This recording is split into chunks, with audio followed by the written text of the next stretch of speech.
Gatadino visokassa, vippamuttassa sabbadhi, Sabbaganthappahīṇassa, pariļāho na vijjati, Uyyuñjanti satimanto, na nikete ramanti Haṃsā'va pallalaṃ hitvā, okamoka jahanti.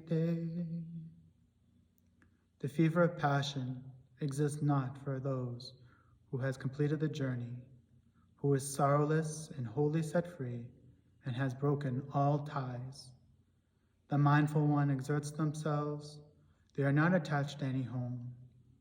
Like swans that abandon the lake, they leave home after home behind. Hey everyone, thank you for joining us for our weekly thought of Dhamma. This week we start a new Vaga. This one is the Arahanto Vago, or the chapter on the perfected one. So we'll begin with verse 90 and 91. The fever of passion exists not for those who has completed the journey, who is sorrowless and wholly set free, and has broken all ties. The mindful one exerts themselves. They are not attached to any home. Like swans, they abandon the lake. They leave home after home behind. When I'm reading these two verses, what comes to my mind is not abiding, not clinging to, though they used words like home or all ties, they're not necessarily speaking, the Blessed One's not necessarily speaking about physical places, but mental places. We tend to think that if we build up this notion of I like this, or I don't like that, or I'm this good person and these people are the bad ones because they don't like what I like, or they don't value what I value.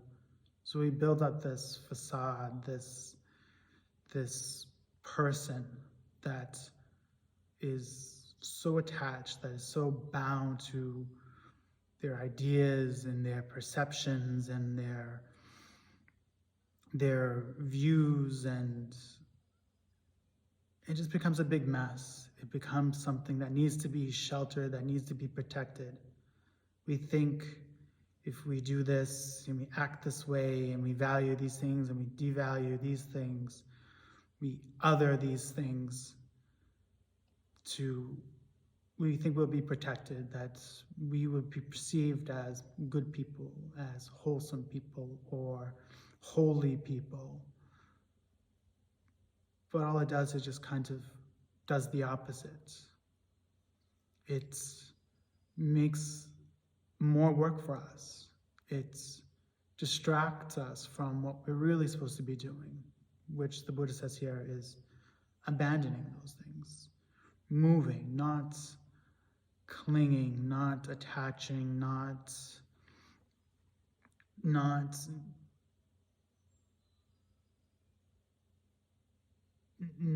being free, when we have less of this ego, less of this other, this person that we try to create. It's just there's more freedom, there's less work for us to do, because we're not bound, we're not pulled down, we're not being weighted. The Buddha uses the analogy of a swan. A swan just picks up its wings and leaves, goes from one lake to another lake. We need to be more like that. We don't need so much, not physical things, but mostly mental baggage, because we carry so much mental baggage with us. And those are the things that truly weigh us down. We can always sell possessions. We can always give them to charitable organizations. But even if we get rid of the physical things, we give to the donations, we have yard sales, whatever, we still have the mental baggage that we need to get rid of. And the mental baggage is the one that really determines whether we're going down the spiritual path or not the spiritual path. Material stuff is just material stuff. But the mental baggage, the clinging to I, me, myself, I like this, I don't like that, those are the true things that really hinders our spiritual practice.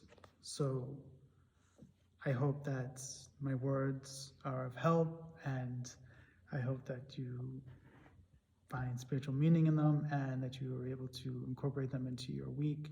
And I'll see you all next time.